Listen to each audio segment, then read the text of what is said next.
Halo semua. Sedikitnya 33 orang tewas dalam serangan Paskah di Nigeria. Ini adalah serangan yang berbeda dari serangan Minggu Palma yang terjadi seminggu sebelumnya di negara bagian Plateau.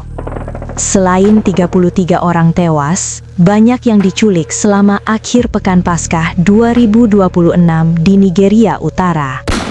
Menurut Open Doors, pada Minggu Paskah, militan Fulani yang diduga melancarkan serangan serentak terhadap komunitas Kristen di Embalom dan Embasombo, negara bagian Benue, menewaskan 26 orang. Peristiwa itu mengubah hari perayaan, perdamaian, dan refleksi menjadi hari berkabung dan pengungsian. Pada hari yang sama, 2 gereja di desa Ariko, negara bagian Kaduna, diserang.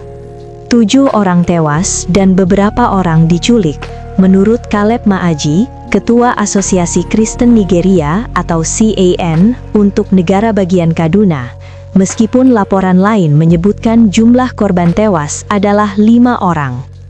Pada hari Senin, 2 orang yang berjaga di komunitas mereka di desa Puomol, negara bagian Plateau, tewas dalam serangan yang diduga dilakukan oleh militan Fulani. 1 orang lainnya mengalami luka serius. Salah satu penyerang yang diidentifikasi sebagai Sulaiman kemudian ditangkap dan masih ditahan.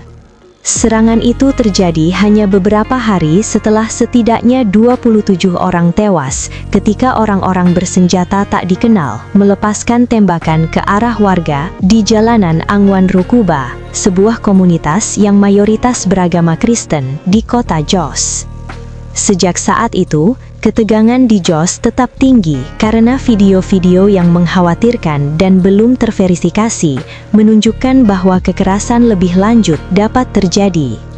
Kota ini merupakan pusat utama bagi beberapa kantor pusat gereja dan kantor regional di Nigeria, menjadikannya tempat yang strategis bagi umat Kristen. Jos adalah kota yang terbagi berdasarkan garis agama. Satu sisi didominasi oleh umat Kristen dan sisi lainnya didominasi oleh umat Muslim. Di utara terdapat lingkungan Kristen dan di sebelahnya terdapat lingkungan Muslim, kata Ilya Jiabi, analis senior untuk kebebasan beragama atau berkeyakinan di Afrika Sub-Sahara untuk Open Doors. Ia menambahkan bahwa ketika ketegangan tinggi, orang-orang tidak dapat menyeberang ke wilayah lain. Meskipun banyak ibadah dapat berlangsung selama pekan suci, hal itu terjadi dalam konteks jam malam yang diberlakukan setelah serangan Minggu Palma. Banyak gereja harus mengeluarkan semakin banyak uang untuk pasukan keamanan karena meningkatnya kekerasan. Umat Kristen bukanlah satu-satunya yang rentan terhadap serangan di Nigeria selama Paskah. Di negara bagian Zamfara, bandit menculik lebih dari 150 orang dari desa-desa terpencil yang bukan mayoritas Kristen. Banyak di antaranya adalah perempuan dan anak-anak. Penduduk lainnya melarikan diri, meninggalkan desa-desa yang sebagian besar kosong. Menurut BBC, tentara Nigeria mengklaim telah menyelamatkan 31 orang yang diculik pada serangan Paskah. Tetapi warga setempat membantah klaim itu. Pihak militer mengatakan bahwa mereka telah membebaskan warga sipil yang disandara oleh kelompok bersenjata yang menyerbu sebuah gereja di Ariko, negara bagian Kaduna, selama perayaan Paskah. Pihak berwenang mengatakan 5 warga sipil telah tewas, tetapi seorang pejabat gereja setempat menyebutkan jumlah korban tewas sebanyak 7 orang. Namun, Presiden Asosiasi Komunitas Ariko, Joseph Ariko, mengatakan kepada BBC bahwa para sandera masih belum ditemukan dan meminta tentara untuk menyebutkan nama-nama orang yang diselamatkan. Sejauh yang kami ketahui, semua korban penculikan masih bersama para bandit. Pihak militer belum memberikan tanggapan. Disebutkan bahwa para tentara terlibat dalam baku tembak sengit dengan para penyerang, memaksa mereka untuk melarikan diri dan meninggalkan para sandera serta jenazah para korban yang tewas. Serangan dan penculikan untuk tebusan adalah kejadian umum di Nigeria Utara, karena negara tersebut bergulat dengan ancaman keamanan dari kelompok jihadis dan geng bersenjata, yang secara lokal dikenal sebagai bandit. Meskipun pihak militer mengatakan telah merespons serangan hari Minggu dengan cepat, media lokal melaporkan bahwa warga mengatakan para penembak beroperasi dalam waktu lama tanpa menghadapi perlawanan. Pada hari Senin, Pendeta John Hayab dari Asosiasi Kristen Nigeria mempertanyakan klaim penyelamatan tersebut setelah berbicara dengan warga setempat.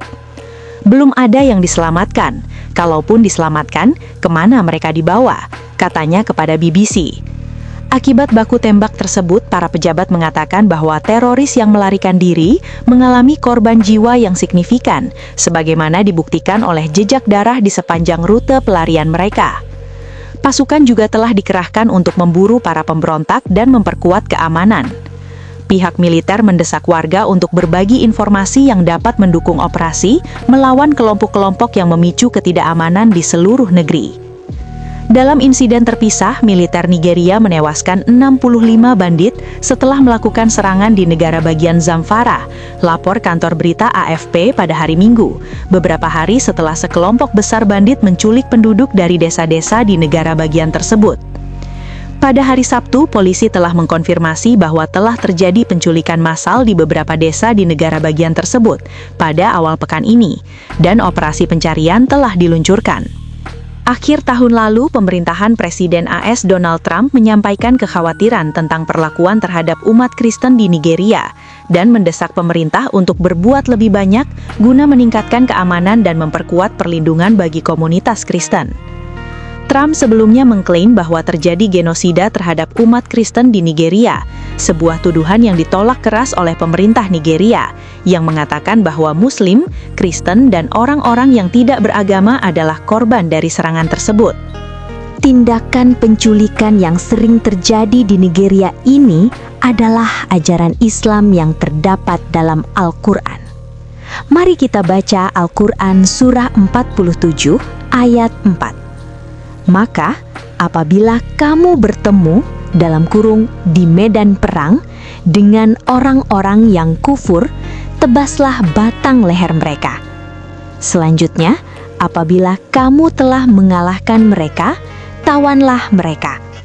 Setelah itu, kamu boleh membebaskan mereka atau menerima tebusan. Dalam kurung, hal itu berlaku sampai perang selesai. Kenapa ada Muslim yang menjadi korban juga? Karena Islam mengajarkan Muslim yang tidak ikut berperang melawan orang yang tidak seagama disebut orang kafir.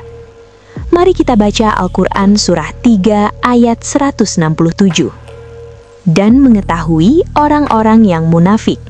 Dikatakan kepada mereka, marilah berperang di jalan Allah atau pertahankanlah dalam kurung dirimu. Mereka menjawab, seandainya kami mengetahui dalam kurung bagaimana cara berperang, tentulah kami mengikutimu. Mereka pada hari itu lebih dekat pada kekufuran daripada keimanan. Dan Al-Quran Surah 9 ayat 73 memerintahkan untuk berjihadlah melawan orang-orang kafir dan orang-orang munafik. Maksudnya munafik adalah Muslim yang tidak ikut jadi teroris dan bersikap keraslah terhadap mereka. Jadi, semua yang dilakukan oleh para teroris jihad ini, termasuk menyerang Muslim yang bukan kelompok mereka, melakukan penculikan dan minta tebusan, adalah ajaran Islam. Pada bulan Februari, pasukan AS dikerahkan ke Nigeria untuk melatih pasukan dan membantu mereka dengan intelijen dalam perjuangan mereka melawan militan Islam dan kelompok bersenjata lainnya, yang secara lokal dikenal sebagai bandit. Menurut BBC, terdapat lebih dari 250 kelompok etnis di Nigeria yang secara garis besar terbagi menjadi wilayah utara yang mayoritas Muslim, wilayah selatan yang sebagian besar Kristen dengan percampuran di bagian tengah, dan pemerintah mengatakan bahwa orang-orang dari semua agama telah menjadi korban serangan. Terdapat geng kriminal di barat laut, pemberontakan Islamis di timur laut, bentrokan perebutan lahan di wilayah tengah, dan kerusuhan separatis di Tenggara yang menyebabkan angkatan darat berjumlah 400.000 orang dan kepolisian berjumlah 370.000 petugas kewalahan. Berikut rincian kelompok bersenjata utama dan titik-titik rawan konflik. Bandit, geng penculik. Geng-geng kriminal ini yang dikenal secara lokal sebagai bandit, sebagian besar terdiri dari orang-orang dari kelompok etnis Fulani yang secara tradisional mencari nafkah dengan beternak hewan. Mereka telah menukar alat-alat pengembalaan mereka dengan senapan serbu yang telah membanjiri Nigeria dan negara-negara lain di kawasan itu sejak Libya jatuh ke dalam anarki setelah penggulingan penguasa lama Muammar Gaddafi pada tahun 2011 oleh pasukan yang didukung NATO. Kelompok-kelompok tersebut diketahui tidak termotivasi oleh ideologi agama atau politik apapun, tetapi melihat penculikan orang untuk tebusan sebagai cara cepat dan mudah untuk menghasilkan uang, daripada berjalan bermil-mil dengan ternak mereka untuk mencari air dan lahan pengembalaan. Tindakan penculikan yang sering terjadi di Nigeria ini adalah ajaran Islam yang terdapat dalam Al-Quran. Mari kita baca Al-Quran surah 47 ayat 4. Maka apabila kamu bertemu dalam kurung di medan perang dengan orang-orang yang kufur, tebaslah batang leher mereka. Selanjutnya, apabila kamu telah mengalahkan mereka, tawanlah mereka. Setelah itu, kamu boleh membebaskan mereka atau menerima tebusan. Dalam kurung, hal itu berlaku sampai perang selesai. Kenapa ada muslim yang menjadi korban juga? Karena Islam mengajarkan muslim yang tidak ikut berperang melawan orang yang tidak seagama disebut orang kafir. Mari kita baca Al-Quran surah 3 ayat 167. Dan mengetahui orang-orang yang munafik. Dikatakan kepada mereka, marilah berperang di jalan Allah atau pertahankanlah dalam kurung dirimu. Mereka menjawab, seandainya kami mengetahui dalam kurung bagaimana cara berperang, tentulah kami mengikutimu. Mereka pada hari itu lebih dekat pada kekufuran daripada keimanan. Dan Al-Quran surah 9 ayat 73 memerintahkan untuk berjihadlah melawan orang-orang kafir dan orang-orang munafik. Maksudnya munafik adalah muslim yang tidak ikut jadi teroris dan bersikap keraslah terhadap mereka. Jadi, semua yang dilakukan oleh para teroris jihad ini, termasuk menyerang muslim yang bukan kelompok mereka, melakukan penculikan dan minta tebusan, adalah ajaran Islam. Mereka biasanya bergerak dalam jumlah besar menggunakan sepeda motor yang membuat mereka sangat lincah dan memungkinkan mereka untuk menyerang dengan cepat dan melarikan diri sebelum pasukan keamanan dapat bereaksi. Taktik yang digunakan selama 2 penculikan sekolah baru-baru ini. Tidak ada kepemimpinan yang terorganisasi secara terpusat. Setiap geng yang seringkali berasal dari satu keluarga atau komunitas tertentu cenderung setia kepada pemimpinnya sendiri. Polisi telah menetapkan hadiah untuk penangkapan beberapa pemimpin terkenal, termasuk Ado Aleru dan Bello Turji. Dan pada tahun 2022, pemerintah menetapkan para bandit tersebut sebagai teroris dalam upaya untuk menghentikan kekerasan mereka. Aleru berasal dari kota Yankuzo, sebuah daerah di negara bagian Zamfara Barat Laut yang telah menjadi pusat aktivitas bandit selama 3 tahun terakhir. Geng-geng tersebut yang terkadang saling berkelahi juga berjalan ke negara bagian tetangga dan wilayah tengah untuk melakukan penculikan. Mereka juga memangsa masyarakat setempat dan tidak pandang bulu dalam tuntutan tebusan mereka. Di beberapa daerah, mereka memungut pajak dari penduduk. Perampok muda, sebagian di antaranya masih remaja, semakin sering menggunakan TikTok untuk memamerkan uang tebusan, senjata, dan sepeda motor mereka, dan telah mengumpulkan ribuan pengikut. Boko Haram, kelompok jihadis. Kelompok militan Islam ini menjadi terkenal di seluruh dunia pada tahun 2014 karena menculik lebih dari 200 siswi dari desa Chibok, sekitar 90 diantaranya masih hilang. Kelompok ini berkembang dari sekte Islam lokal yang didirikan pada tahun 2002 oleh Muhammad Yusuf di kota Maiduguri di timur laut dengan nama resmi Jama'atu Ahli Sunnah Lida'awati Wal Jihad dan tujuan politik untuk menciptakan negara Islam. Penduduk setempat menyebutnya Boko Haram, sebuah nama yang dalam bahasa Hausa secara longgar diterjemahkan sebagai pendidikan barat dilarang karena penentangan mereka terhadap sekolah-sekolah bergaya barat. Pemberontakan besar-besaran kelompok ini dipicu pada tahun 2009 oleh pembunuhan Yusuf yang telah ditahan polisi setelah Boko Haram bentrok dengan pasukan keamanan. Pada suatu waktu di bawah kepemimpinan barunya, Abu Bakar Shekau, Boko Haram menguasai sebagian besar wilayah di timur laut Nigeria dan menunjuk emir untuk mengelola beberapa daerah. Gadis-gadis Chibok hanyalah sebagian kecil dari ribuan wanita dan anak-anak yang ditawan dan dipaksa menjadi budak seks, pekerja rumah tangga, atau digunakan sebagai pelaku bom bunuh diri oleh para militan. Boko Haram kemudian terpecah menjadi faksi-faksi yang saling bersaing. Setelah kematian Shekau 4 tahun lalu, kekuatannya telah berkurang, namun mereka masih melakukan serangan rutin terhadap warga sipil dan pasukan keamanan. Boko Haram telah memunculkan berbagai kelompok yang menggunakan penculikan untuk mengumpulkan dana dengan fokus pada target yang mudah diserang seperti sekolah, gereja, masjid, dan desa-desa terpencil di mana jalan beraspal dan jembatan tidak memadai atau bahkan tidak ada. ISWAP, kelompok sempalan Boko Haram.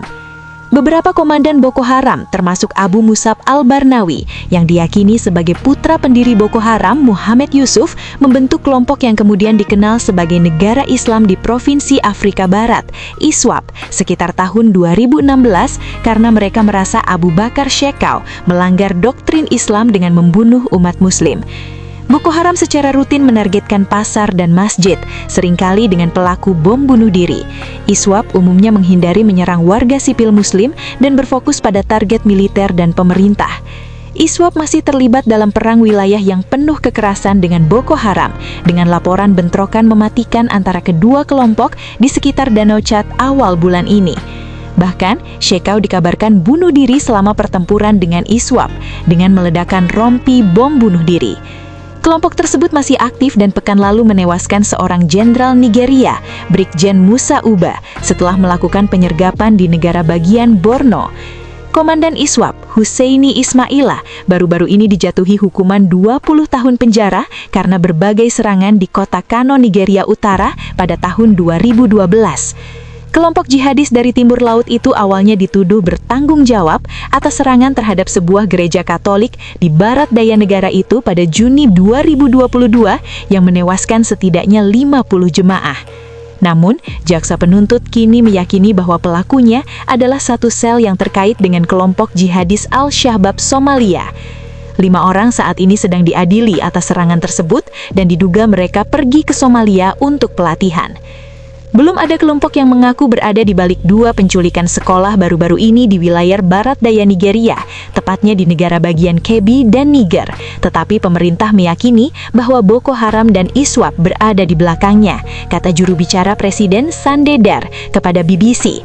Namun klaim tersebut dibantah oleh beberapa ahli. Saya rasa itu tidak akurat. Tidak ada sel ISWAP atau Boko Haram yang bermukim di wilayah barat daya. Penculikan baru-baru ini, termasuk penculikan massal, dilakukan oleh bandit, kata analis konflik Bulama Bukarti kepada BBC. Ansaru, kelompok sempalan Boko Haram. Kelompok sempalan ini telah berpindah dari wilayah timur laut, tempat Boko Haram dan ISWAP mendominasi, untuk melakukan operasinya. Kelompok ini diyakini telah berpartisipasi dalam serangan tahun 2022 terhadap kereta api berkecepatan tinggi yang beroperasi antara ibu kota, Abuja, di tengah negara, dan kota Kaduna, sekitar 200 km atau 124 mil di utara, di mana setidaknya 7 orang tewas dan lebih dari 100 penumpang diculik untuk meminta tebusan. Pemimpinnya, Khalid Al-Barnawi, ditangkap pada tahun 2016 dan sedang menghadapi persidangan atas beberapa serangan, termasuk pemboman gedung PBB di Abuja pada tahun 2011. Persidangannya dijadwalkan akan dilanjutkan pada Desember 2025. Mahmuda, kelompok sempalan Boko Haram yang dicurigai. Kelompok ini diyakini sebagai faksi pecahan dari Boko Haram dan telah membangun basis di daerah pedesaan sekitar Taman Nasional Danau Kainji di bagian barat negara itu sejak sekitar tahun 2020. Kelompok ini terkait dengan kelompok negara Islam atau ISIS dan menekankan pesan yang lebih moderat dibandingkan dengan Boko Haram, serta melakukan dakwah dalam bahasa Hausa dan bahasa lokal lainnya untuk menarik rekrutan. Kelompok tersebut telah melakukan pembunuhan terarah, seringkali dengan mengendarai sepeda motor dan menyerang pasar, kelompok-kelompok penjaga keamanan yang dibentuk untuk melindungi penduduk desa dari bandit dan komunitas lokal di negara bagian Kwara bagian barat. Pada bulan April, para pejuangnya membunuh beberapa anggota kelompok penjaga keamanan dan menyerang sebuah pasar di sana, membunuh pria-pria Fulani dan lainnya. Fokus mereka belakangan ini sedikit bergeser ke utara Kwara, ke negara bagian Niger dan Kebbi, daerah yang telah lama dilanda kekerasan bandit, tempat 2 penculikan sekolah baru-baru ini terjadi. Lakurawa, kelompok jihadis. Lakurawa, sebuah kelompok militan Islamis yang relatif baru, telah menyerang komunitas di negara bagian Sokoto dan Kebbi di barat laut, dan di Niger, negara yang berbatasan dengan Nigeria di utara. Pihak berwenang mengatakan kelompok itu menjalin hubungan dengan jaringan jihadis di Mali dan Niger, dan para anggotanya telah menetap di antara komunitas perbatasan, menikahi penduduk setempat, dan merekrut kaum muda. Awalnya menampilkan diri sebagai pelindung terhadap para bandit yang berkeliaran di barat laut, kelompok ini secara bertahap memberlakukan kontrol yang keras, seperti memeriksa ponsel penduduk desa untuk mencari musik yang dilarang karena dianggap tidak islami dan mencambuk para pelanggar.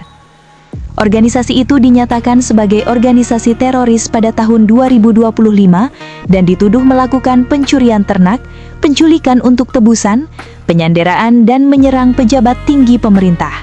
JNIM, kelompok jihadis Sahel. Aktif terutama di Mali dan Burkina Faso, di mana ia menguasai wilayah yang luas, Jamaat Nasr al-Islam wal Muslimin atau JNIM mungkin sedang merambah ke Nigeria.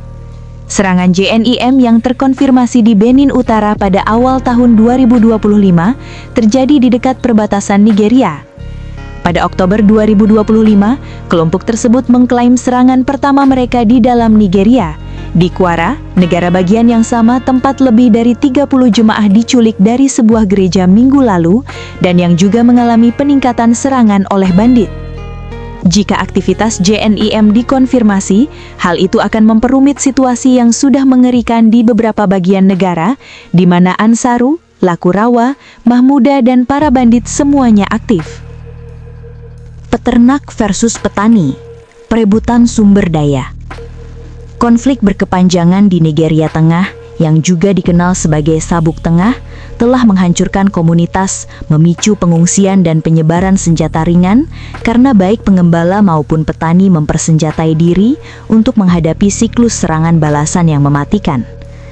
Beberapa pihak menganggapnya sebagai pertarungan agama, tetapi keluhan utamanya adalah tentang hak pengembalaan, akses ke lahan dan air. Para pengembala sebagian besar adalah Muslim Fulani, sedangkan para petani sebagian besar adalah orang Kristen dari berbagai komunitas etnis, meskipun beberapa di antaranya beragama Muslim. Keluarga Fulani secara tradisional berjalan kaki sejauh ratusan kilometer dari ujung utara ke Nigeria Tengah dan sekitarnya, setidaknya 2 kali setahun untuk mencari lahan bagi ternak kesayangan mereka. Namun urbanisasi telah menyebabkan perambahan ke jalur pengembalaan kuno ini, dan penduduk setempat menuduh suku Fulani membiarkan ternak mereka menginjak-injak tanaman mereka dan memaksa mereka keluar dari rumah dan ladang mereka. Bentrokan besar telah terjadi di negara bagian Kaduna, Plateau, Nasarawa, Benue, dan Taraba. Untuk mencoba meredam kekerasan, beberapa pemerintah negara bagian telah memberlakukan undang-undang anti pengembalaan terbuka dan mendirikan peternakan untuk para pengembala, tetapi menghadapi perlawanan dari semua pihak. Salah satu dampak dari konflik tersebut adalah terbentuknya milisi etnis yang dalam beberapa kasus beralih ke tindakan kriminal, menjarah orang-orang yang seharusnya mereka lindungi. Milisi etnis Tiv di Benue telah dituduh melakukan pembunuhan massal dan beberapa pemimpin mereka telah tewas atau ditangkap oleh pasukan keamanan. IPOB, kelompok separatis. Kekerasan separatis di wilayah Tenggara berakar pada seruan kemerdekaan Biafra yang sudah ada sejak hampir 60 tahun lalu, yaitu pada Perang Saudara Brutal yang menewaskan hingga 1 juta orang. Pemberontakan itu berhasil dipadamkan, tetapi tuntutan untuk negara merdeka bagi masyarakat Igbo di wilayah tersebut terus berlanjut karena sebagian orang Igbo masih merasa terpinggirkan oleh negara Nigeria. Kelompok masyarakat adat Biafra atau IPOB yang dipimpin oleh Nnamdi Kanu adalah salah satu kelompok yang mempromosikan seruan untuk pemisahan diri. Pada tahun 2009, Kanu meluncurkan Radio Biafra yang menyiarkan pesan-pesan separatis ke Nigeria dari London. IPOB ditetapkan sebagai organisasi teroris pada tahun 2017 dan 3 tahun kemudian Kanu membentuk sayap bersenjata. Jaringan Keamanan Timur atau ESN demikian sebutannya, dan kelompok-kelompok pecahan lainnya telah terlibat dalam pembakaran, penculikan dan pembunuhan warga sipil serta personel keamanan di 5 negara bagian di wilayah Tenggara. ESN telah menguasai beberapa kota di negara bagian Imo dan Anambra, di mana ribuan orang terpaksa meninggalkan rumah mereka. Selama bertahun-tahun, kelompok separatis yang telah membunuh banyak tokoh terkemuka di wilayah Tenggara telah memberlakukan perintah untuk tetap di rumah setiap hari Senin, yang menyebabkan banyak kesulitan ekonomi. Awal tahun ini, Simon Ekpa, pemimpin faksi pecahan IPOB yang bernama Biafra Republic Government in Exile, divonis bersalah di Finlandia atas tuduhan terorisme dan aktivitas di wilayah Tenggara Nigeria. Pekan lalu, Kanu dinyatakan bersalah di Nigeria atas tuduhan terkait terorisme dan dijatuhi hukuman penjara seumur hidup. Menjelang putusan, ia telah menulis surat kepada Trump yang mendesak AS untuk menyelidiki pembunuhan terhadap orang Kristen dan Igbo, dan kelompoknya dan kelompok lain telah mempromosikan narasi genosida Kristen di Amerika, menurut investigasi BBC terhadap dokumen yang diajukan ke Departemen Kehakiman AS. Apa yang bisa kita simpulkan dari kelompok-kelompok teroris yang ada di Nigeria ini? Secara sederhana, jumlah penduduk Kristen dan Islam di Nigeria hampir sama, hampir 50-50. Tetapi jumlah terorisnya hampir semua dari Islam. Ada beberapa kelompok bersenjata yang anggotanya mayoritas Kristen, seperti Civilian Joint Task Force, Community Defense Groups, Sultan Kaduna Vigilante Groups, dan lainnya. Dan mungkin ada beberapa anggota di antara mereka yang melakukan kekerasan. Tetapi perbedaannya adalah, mereka bukan kelompok bersenjata berdasarkan agama. Ada Muslim yang bergabung dalam kelompok-kelompok bersenjata ini, karena mereka adalah kelompok pertahanan. Mereka bukan kelompok yang aktif menyerang karena perintah agama. Kelompok yang aktif menyerang karena perintah agama hanya kelompok Islam. Itu sebabnya mereka disebut jihadis atau teroris. Mari kita ikut ajakan doa Open Doors untuk saudara-saudara kita di Nigeria, untuk kedamaian bagi keluarga dan jemaat yang berduka, dan untuk kekuatan untuk tetap berpegang teguh pada Yesus. Demi keselamatan, kesejahteraan dan pembebasan segera semua orang yang diculik, agar pihak berwenang memiliki kemauan dan tindakan untuk membawa para pelaku ke pengadilan, dan agar kekerasan di Nigeria Utara berhenti. Semoga para pemimpin gereja diberi hikmat dan kekuatan dalam melayani dan membimbing jemaat mereka melewati masa yang sangat sulit ini. Sekian video kali ini. Sampai jumpa di video yang akan datang. Tuhan Yesus memberkati.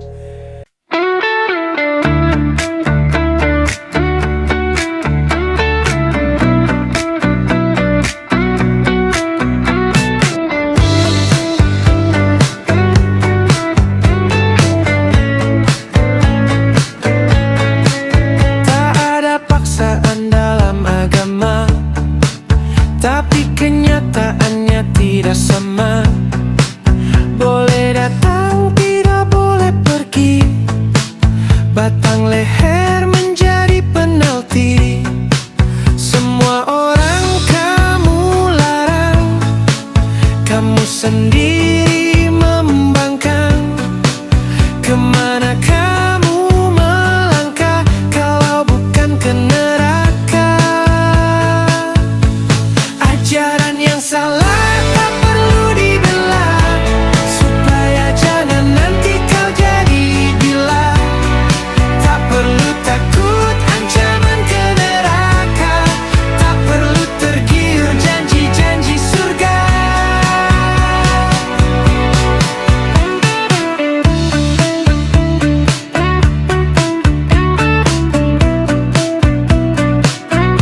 hanya mikir menang kalah, tak peduli benar salah.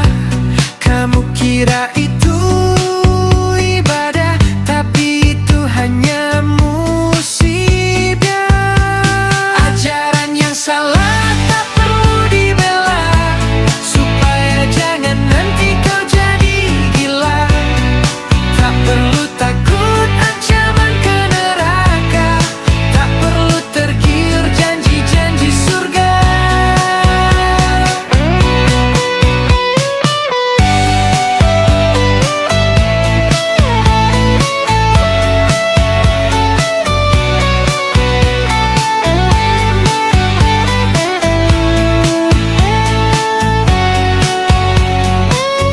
Ajaran yang salah tak perlu dibela, supaya jangan nanti kau jadi gila. Tak perlu takut ancaman ke neraka, tak perlu tergiur janji-janji surga. Ajaran yang salah tak perlu dibela, supaya jangan nanti kau jadi gila. Tak perlu takut ancaman ke neraka, tak perlu tergiur janji-janji surga.